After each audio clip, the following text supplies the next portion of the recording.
सात संगत जी, प्यार से कहना धन निरंकार जी। सात संगत जी, आप जी के चरणों में बहुत ही सुंदर विचार, जिसका विषय है हमेशा अच्छे कर्म करो, भगवान भी खुश रहेंगे। सात संगत जी, जीवन एक अमूल्य यात्रा है। हम सब इस संसार में अपने कर्मों से ही पहचाने जाते हैं, चाहे हम कितना भी धन, नाम या शोहरत क्यों न पालें। अंततः हमारी पहचान हमारे कर्मों से ही होती है। भगवान ने हमें यह जीवन इसलिए दिया है ताकि हम अच्छे कर्म करें, दूसरों का भला करें और समाज को अपनी सेवा से रोशन करें। शास्त्रों में भी कहा गया है, सात संगत जी, जैसा बोओगे वैसा ही काटोगे। अच्छे कर्म करने वाला व्यक्ति हमेशा सुखी रहता है और भगवान भी उस पर प्रसन्न रहते हैं। आज की यही कहानी इसी गहन सत्य पर आधारित है। हमेशा अच्छे कर्म करो, भगवान खुश रहेंगे। यह कथा आपको यह समझाएगी सात संगत जी की चाहे हालात कितने भी कठिन क्यों न हो, अगर इंसान अच्छे कर्म करता है तो भगवान उसकी राह आसान कर देते हैं और उसका जीवन खुशियों से भर देते हैं। सात संगत जी, बहुत समय पहले एक छोटे से गांव में रामदयाल नाम का किसान रहता था। वह बहुत गरीब था परंतु दिल से अमीर था। वह सुबह से शाम तक खेत में मेहनत करता और जो कुछ भी फसल से प्राप्त होता उसका कुछ हिस्सा हमेशा गरीबों में बांट देता था। गांव के लोग कहते कि रामदयाल गरीब है फिर भी सबसे बड़ा दानी है। रामदयाल मुस्कुराकर कहता है कि यह मेरा नहीं, ये तो भगवान का दिया हुआ है। अगर भगवान ने दिया है तो बांटने में ही सच्चा सुख है। सात संगत जी, एक बार गांव में भयंकर सूखा पड़ा। खेत सूख गए, कुएं का पानी भी खत्म हो गया, लोग परेशान हो गए। रामदयाल के पास भी अनाज बहुत कम बचा था। सात संगत जी, उसकी पत्नी बोली, अब हमने अपने परिवार के लिए अनाज बचाना होगा, अगर तुम बांटते रहोगे तो हम भूखे मर जाएंगे। लेकिन सात संगत जी, रामदयाल ने शांत होकर कहा, भगवान ने हमें अब तक संभाला है, आगे भी वही संभालेंगे। अगर मेरे पड़ोसी भूखे रहेंगे तो मैं भी पेट भरकर नहीं खा सकता। अच्छे कर्म ही हमारी असली पूंजी है। सात संगत जी, उसने अपना आधा अनाज भूखों में बांट दिया। गांव के लोग उसकी निस्वार्थ सेवा देखकर दंग रह गए। उस रात एक वृद्ध साधु रामदयाल के दरवाजे पर आया, भोजन मांगा। रामदयाल की पत्नी गुस्से से बोली, अब कुछ नहीं बचा, तुम पहले ही सब कुछ बांट चुके हो। लेकिन रामदयाल सात संगत जी साधु को आखिरी मुट्ठी चावल भी दे देता है। साधु ने मुस्कुराते हुए आशीर्वाद दिया कि बेटा, तुम्हारे कर्म तुम्हारा भविष्य बदल देंगे, भगवान तुम्हें कभी खाली हाथ नहीं छोड़ेंगे।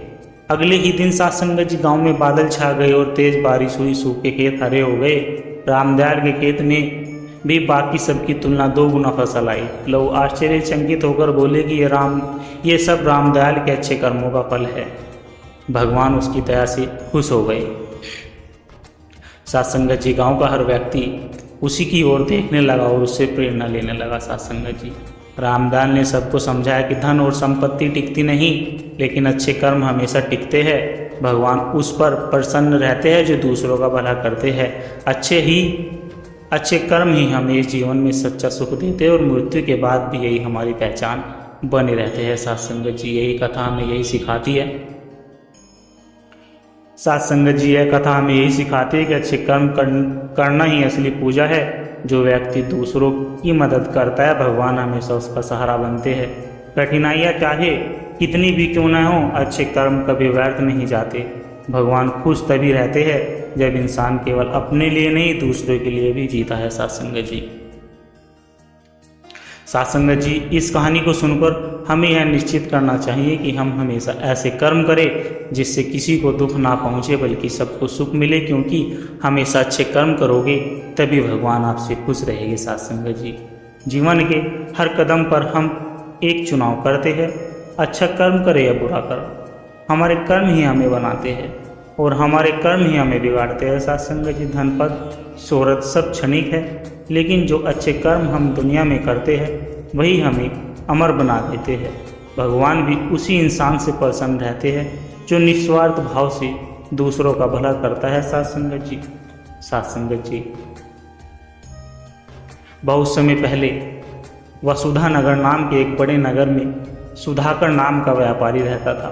वह बहुत अमीर था पर उसका स्वभाव कठोर था। वह केवल अपने लोग के लिए काम करता और गरीबों को तुच्छ समझता था। सात संगत जी, नगर में ही हरिदास नाम का एक साधारण आदमी रहता था। वह बहुत गरीब था, परंतु उसका दिल बहुत बड़ा था। उसके पास देने को ज़्यादा कुछ नहीं होता, परंतु वह हमेशा दूसरों की मदद के लिए तैयार रहता था। लोग कहते थे कि सुधाकर अमीर है लेकिन हरिदास दानी है। एक बार नगर में भयंकर महामारी फैल गई। लोग बीमार पड़ने लगे। अमीर और गरीब सभी परेशान हो गए। साथ संगत जी, सुधाकर ने अपने घर के दरवाजे बंद कर लिए और अपने धन को बचाने में लग गया। वहीं साथ संगत जी, हरिदास दिन रात लोगों की सेवा करता। वह बीमारों को पानी पिलाता, भूखों को खाना खिलाता और अपने पास जो भी थोड़ा बहुत था सब बांट देता था। उसकी पत्नी ने कहा कि हमारे पास खुद के लिए भी कुछ होना नहीं चाहिए, तुम क्यों सब बांट रहे हो? साथ संगत जी, हरिदास मुस्कुराकर बोला, अगर भगवान ने मुझे हाथ पैर और दिल दिया है तो ये सिर्फ आने के लिए नहीं, ये सिर्फ अपने लिए नहीं, दूसरों की मदद के लिए है। अच्छे कर्म ही भगवान को प्रसन्न करते हैं। साथ संगत जी, एक रात हरिदास थका हारा रास्ते पर बैठा था।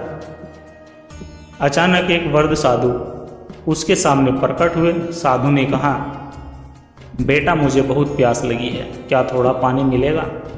हरिदास के पास बस आधा घड़ा पानी बचा था साथ संगत जी, जो उसने घर ले जाना था। फिर भी उसने साधु को पानी पिलाया। साधु मुस्कुराए और बोले, तूने दूसरों का दुख अपना दुख समझा, सच्चा धर्म यही है, तेरे कर्म तुझे ऊंचाई देंगे। साथ संगत जी, हरिदास ने साधु की बात को दिल में बसा लिया। धीरे धीरे महामारी समाप्त हो गई। लोग फिर से जीवन जीने लगे। हरिदास की सेवा से प्रभावित होकर नगरवासी उसे कर्मयोगी कहने लगे। उधर सुधाकर का धन तो बच गया, लेकिन उसकी पहचान लोगों की नज़रों में गिर गई। लोग उससे दूरी बनाने लगे। एक दिन साथ संगत जी, सुधाकर बीमार पड़ा था। उसका इलाज कराने को कोई तैयार नहीं हुआ। तब वही हरिदास उसकी सेवा में आगे आया। सुधाकर ने रोते हुए कहा कि मित्र, मैंने जीवन भर धन कमाया, अच्छे कर्म नहीं किए। तुम गरीब होकर भी भगवान के सबसे अमीर भक्त हो, मुझे माफ़ कर दो। साथ संगत जी, हरिदास ने हाथ थाम कर कहा कि भाई, अभी भी देर नहीं हुई, अच्छे कर्म की शुरुआत आज से करो, भगवान खुश हो जाएंगे। उस घटना के बाद सुधाकर भी लोगों की सेवा करने लगा। साथ संगत जी, उसने अपने धन से अनाथालय और धर्मशाला बनवाई। नगरवासियों ने देखा कि जब धन और सेवा मिलकर चलते हैं तब जीवन और भी सुंदर बन जाता है। हरिदास और सुधाकर दोनों ने मिलकर पूरे नगर को सिखाया कि अच्छे कर्म ही सच्ची पूजा और अच्छे कर्मों से ही भगवान प्रसन्न होते हैं। साथ संगत जी, इस कहानी से हमें यही शिक्षा मिलती है कि अच्छा कर्म करने के लिए धन नहीं, अच्छा दिल चाहिए।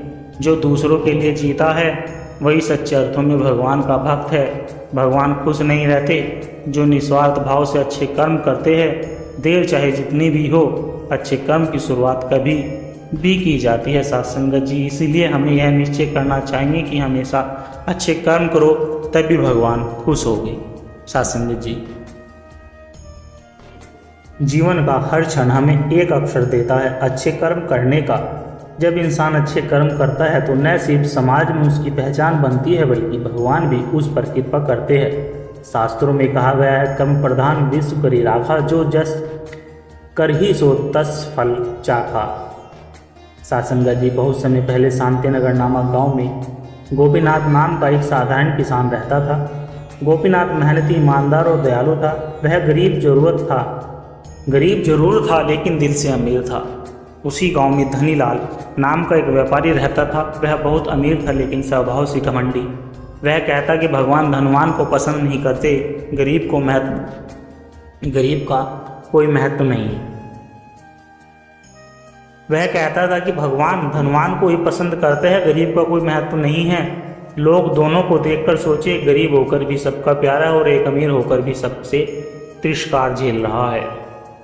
एक दिन गांव से एक यात्री गुजर रहा था। वह भूखा प्यासा था। सबसे पहले वह धनीलाल के घर गया और भोजन मांगा। धनीलाल ने ताना मारते हुए कहा, अरे मैं तुम्हारा सेवक नहीं हूँ, जाओ कहीं और भीख मांगो।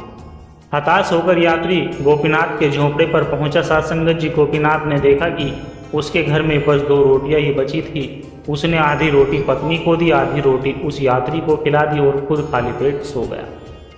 यात्री ना आशीर्वाद दिया, तेरे घर कभी अन्न की कमी नहीं होगी, भगवान तेरे कर्मों से प्रसन्न है।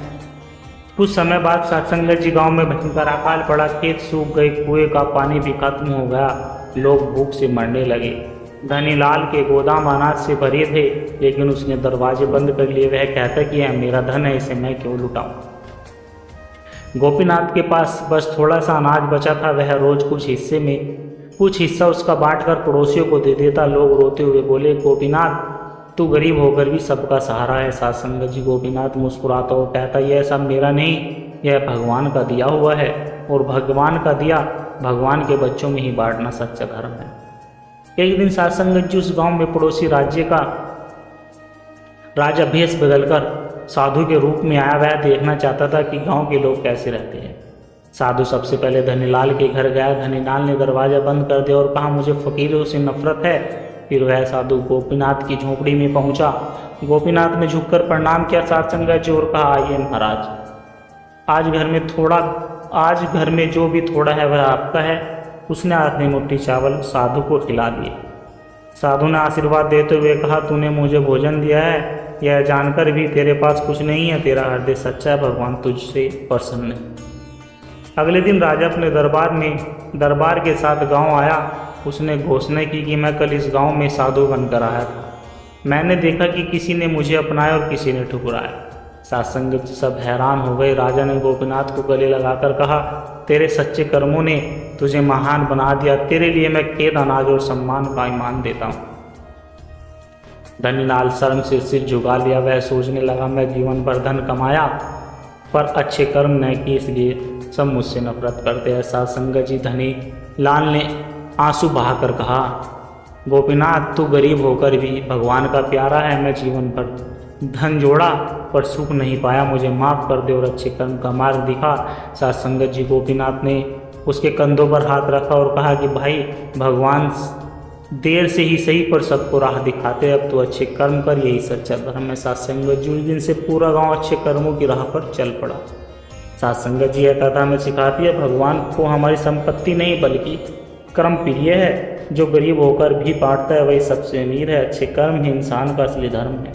भगवान उसी से प्रसन्न रहते हैं जो निस्वार्थ होकर दूसरों की मदद करते हैं। सत्संगत जी इसलिए अच्छे कर्म करो, भगवान हमेशा खुश रहेंगे। सत्संगत जी प्यार से कहना, धन्य निरंकार जी।